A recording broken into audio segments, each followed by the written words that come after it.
Hey, Professor Nooner. Holly Haynes is the buyer, and I'm Sarah Wobrock, and I'm going to be the seller. Okay. Ready? Okay. Knock, knock, knock. Come on in. Hey, Addie, so great to see you again. Hey, great to see you. My name is Sarah Wobrock, and I'm just so excited to get the opportunity to sit down with you today. Me too. Do you mind if I sit right here? Is that all right? Oh, you're great. Awesome. And I'd love to give you my business card too, so you'll have that for the Great. future. Thank you. Thank you. So how are you doing today? I'm doing great. Doing great? Had my coffee. Feeling good. Afternoon on a Friday. Yes. It's always a good place to be, right? Are you going to be seeing the Tennessee Georgia game? Yes, absolutely. I'm a big dog fan. Me too. Me too. I'm actually planning on going myself. So Good. I'm excited. But I would love to start off by just saying thank you again for letting me come in and speak with you. I know getting to speak with you briefly at that EJ Alumni Tailgate, hearing kind of about Yeti's growth and just what you guys have been going through. I'm excited to see what Salesforce might have to offer for your company. And I heard that you recently have been promoted to IT Associate Director. Is that Yes, I'm very excited about it. Congratulations. Thank you. And I know changing roles, there can be a big time commitment. So again, I believe we have 20 minutes today. Yes, 20 minutes. And I want to respect that the best that I can. So I'm definitely going to try to stay within that time constraint. I'd love to give you an agenda to kind of get an overview of what we're going to be doing today. And I can kind of walk through that with you. So how I hope to start is that I'm going to ask you a couple questions to get to know Yeti a little bit better. Kind of figure out what pain points you guys might have and move into those and see how Salesforce might be of assistance to you. Give you a little more information on what Salesforce is. And again, if we feel like there could be a good partnership there, then we can talk about that afterwards. Does that sound good? Sounds great. Awesome. So I'm going to let you keep that. All right, thank you. And would you say that you are the final decision maker for this process today? So I'm not the final decision maker, but I am one of the leaders in the department, so I'll definitely be one of the people making the decision. Okay, awesome. And do you mind if I take notes as well? Oh yeah, you're fine. Okay, great. Thank you. All right. So I recall from our last conversation that, as you guys were saying, Yeti is experiencing a lot of growth. Yes. And it's driven by increased customer demand and resulting in this quickly growing sales team. So do you mind sharing with me a little bit more about this growth that Yeti's been going through? Sure. So I'm very excited about our growth. Our entire company is. We currently have 350 employees, and about 100 of those are sales representatives, but that number is rapidly growing. We're a little over 10 years old, so not a super old company, very young, and still kind of new. We currently bring in about $450 million annually in revenue. We're also looking into expanding our product line. Okay. We'll also continue to push our main products, which are our coolers, which I'm sure you know, Yeti coolers. Awesome. Yes, I love them. Me too. Yeah. Me too.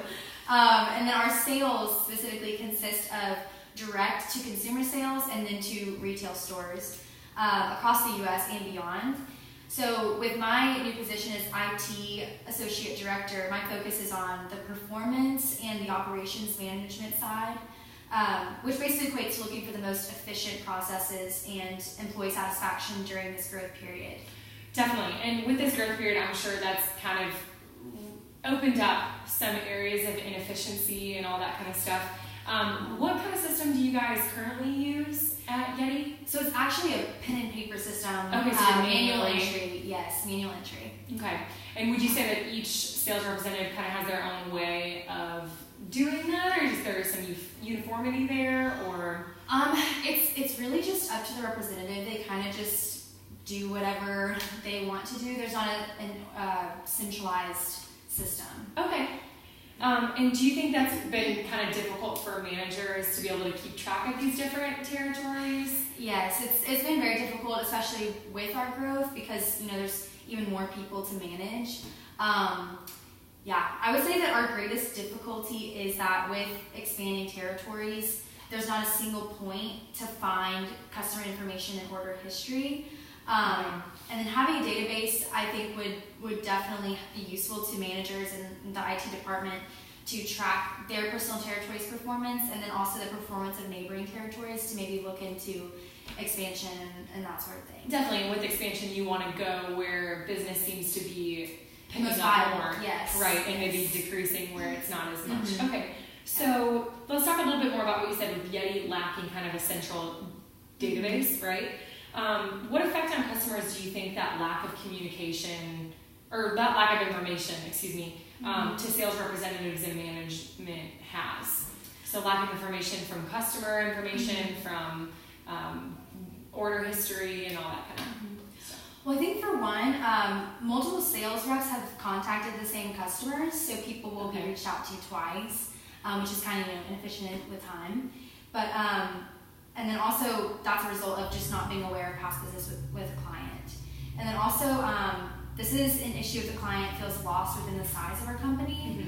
They may feel like, I don't know, we're not giving them as much of a personalized approach, and that's kind of just like an automatic thing. Sure. And what really keeps our brand amazing is the customer experience, and not only with our products, but with our employees as well. And I know customer service is a big part of who Yeti is. And so one thing I'm kind of thinking too is if clients have been double covered, so to say, has this ever led to clients being completely missed altogether because of maybe there's just that lack of information too? Yes, definitely. I mean, there's only so much time in a day, and so if sales reps are going to the same client, then that means that other clients that we could reach out to are not being reached out to, and so it's just kind of a negative on both sides. Right. Okay. And it sounds like one of the main areas of miscommunication I'm hoping we can come back to is going to be this and seek some solutions for. However, off that kind of same topic of miscommunication, I know that Yeti sells, you were saying, to both direct consumers and then also realtors or retailers. So could you tell me a little bit more about Yeti's internal structure and how they organize those two? Yeah. So our sales team is focused mainly on the dealers and the retailers, whereas the marketing team is focused mainly on direct to consumer. So this divide is basically in place because marketing is going to be a key way to reach the largest number of direct consumers, whereas retail and larger clients are going to need more of individualized attention from the sales team based off, just to figure out what to do with their product. Totally, and that kind of sounds like full circle because as the sales team is gaining information about the territories, they can bring that to marketing, that's your marketing research, and then they're able to best tailor the advertisements to wherever your territories are going to be. So, would you say that there's a communication gap in relaying information from sales to marketing and vice versa from marketing to sales? Yes, I would definitely say so, because again, we don't have a centralized system, so there's no easy way for them to communicate. And they also have differing interests, so they may not communicate with each other just because they don't think about it. And then also our marketing team currently tries their best to gather information from the sales team on which products and advertisements are going to be the most successful in their respective territories. Because the more information that marketing has from sales, the better their advertising is going to be and the more effective it's going to be in those territories. I think that this could improve, and I want this to improve, because we want people across the country to have exposure to our product and to fall in love with it. So. Absolutely, of course. And I know from researching a little bit more about Yeti before getting to come in here today, I learned that Yeti is definitely built a quality product, and I know that from experience as well, and that it's built out of an inspiration for this necessity of having just this higher quality product. And I love that. And I think that's what your customers love about it.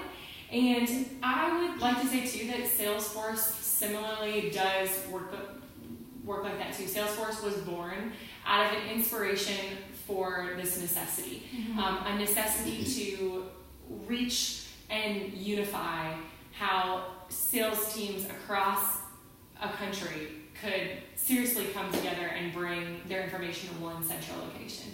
To allow managers to have a better oversee of all of their company's information.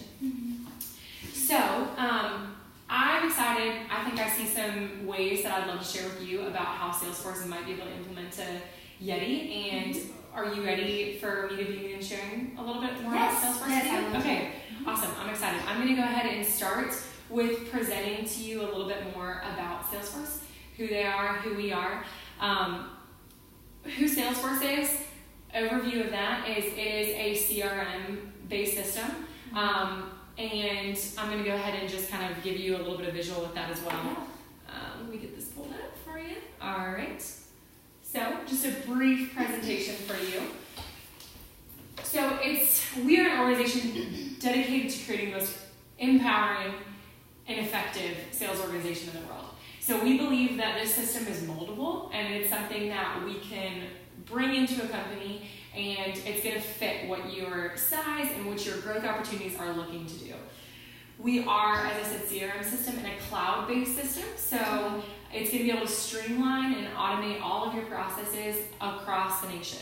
So I know you have people all the way out in California, and you have people right here in Austin, Texas, where your headquarters is located. So this is going to be able to give you access for all of those people to be able to see in a central spot. But we're going to kind of come back to that more later too. This is just more of a high-level overview. But level 3 security, so that's kind of the same level that the government uses, so hopefully that can take away any fears with entering in client information. So who can use Salesforce? Anybody with an Android or an iPhone is going to be able to access this. It can be used on your phone or your computer, so this will be a mobile service, unlike this manual process that you do have currently. And all you're going to need is just a data or Wi-Fi connection in order to use it. Okay, great. And some features of Salesforce is it's going to be very customizable. So whether you want to go with Yeti products, outdoorsy lifestyle, or you want to go with some Go Dogs and put a bulldog on there, you can really do whatever you are looking for. Do you have any questions based on the presentation?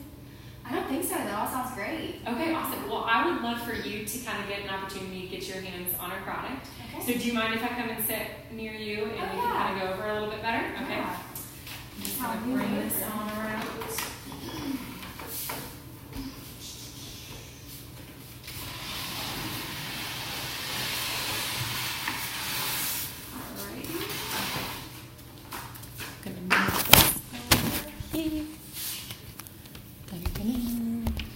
Okay, there we go. Okay, so Addie, I'm going to let you get to take a peek at what Salesforce is, actually get your hands on the product. Okay, so we'll go ahead and start off, and if you were to click this tab and enter in one of your clients' names, and then say you'd be able to enter obviously all this info as well. Okay, and you can kind of click that complete. Yep, okay, great. And it's truly that simple, and it's going to be that uniform. So I'm sure you can imagine right now your sales representatives across the country being able to go into their client that they might be meeting today, receive this information from them, and it's going to be able to be viewed by their managers, by other sales representatives in that territory, and other sales representatives in competing territories, your competing territories, and then and a higher level management team as well, all going to have access in the same area, looking at the same screen. So that is going to probably also cover just that efficiency in entry. I know that was something that we were talking about earlier, is just not being as efficient with the entry, and also just lacking that uniformity. So this will be a way that'll kind of bring that out as well. And then also, like I said too, this is going to be a single form of reference, and so hopefully that'll kind of start to close that communications gap. So similarly, if you were to click here back on the home page, this is going to be where you can compare your performance. So we were saying earlier too, the importance of you being able to see where there's been growth and where you can expand, and then also seeing where maybe you might want to pull back. And so here's kind of going to be an overview way of how to look at that as well. So hopefully this will give you a little bit of a better idea of how to really be getting your hands dirty with it, and what that looks like. Do you have any questions regarding the program? I know there's much more to explore. There's a lot of different opportunities that you can use with Salesforce, but I know the ones that we've discussed today, those are the ones I really wanted to point out to you at first. Yeah, I think it seems very simple and easy to use, so I don't have any questions right now. Okay. Would you say there's any further concerns that are kind of holding you back from wanting to go ahead and sign with Salesforce? I think my only concern is just the price, because it seems so great. But, you know, as a tech person myself, I know that technology costs money, so I just want to know how much that would be. Okay, I'd love to do a breakdown with you. Okay. And I'm actually excited too, because I want to start with this, Addie. We have a company that we've been working with for the past 18 months that are very similar to Yeti. So have you heard of the company Power Tools? Yeah. Okay, so they're about the same bracket of revenue as Yeti, and both also going through a series and period of growth. Mm-hmm. So they have, over the past 18 months, received 200% increase in new leads, 40% increase in new accounts, and 30% increase in product orders. Wow. So I want you to kind of take those numbers, and that was since they've implemented Salesforce. And so I would love for us to be able to almost look at and dream a little bit about what that could mean for Yeti if those numbers were going to be similar. Okay, so let's start off with this. So we know the cost. So the cost of Salesforce. So it's going to be $25,000 as an initial setup fee. Okay. Now that's going to be just for the first month. So that's the only time you're really going to have to worry about that. Setting that aside, it's going to be $185 per sales representative. Okay. You said you're at about 100 sales representatives right now? Mm-hmm. Okay, so that's going to look like $18,500 per month. Okay. Why don't we go ahead and just smash out to what's that going to look like over the rest of the year? So say we did from 2017 October to 2018 October. Okay. So that's going to be about $247,000 to $247,000. Okay. I know that probably looks intimidating right now.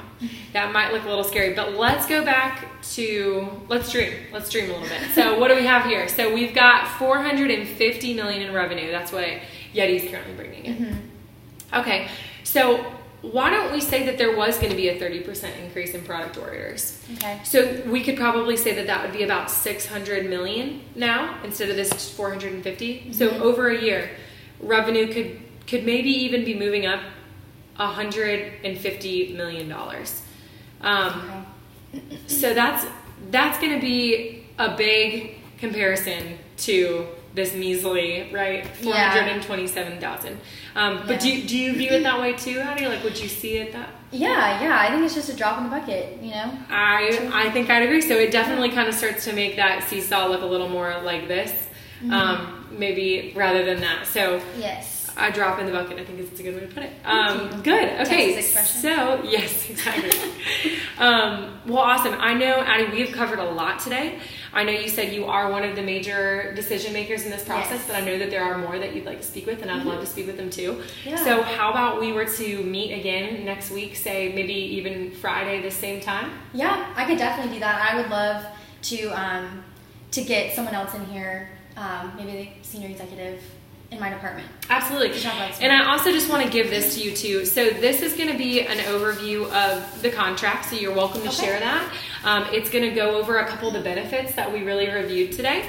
And then in addition, I would love to leave you with our references. So Power Tools, we also have RecTech, Go Dogs Co. So you're welcome to reach out to these guys and just, get to know how it's been using Salesforce in their companies. Yeah, and kind of get a little bit of an idea from those references yourself. Great. Thank you so much. I'll definitely review this. Absolutely. And show it to the decision makers. Wonderful. Addie, thank you again. I really appreciate the time today, and I look forward to doing business with you. Thank you so much, Sarah. Thank you. See you next week. Take care.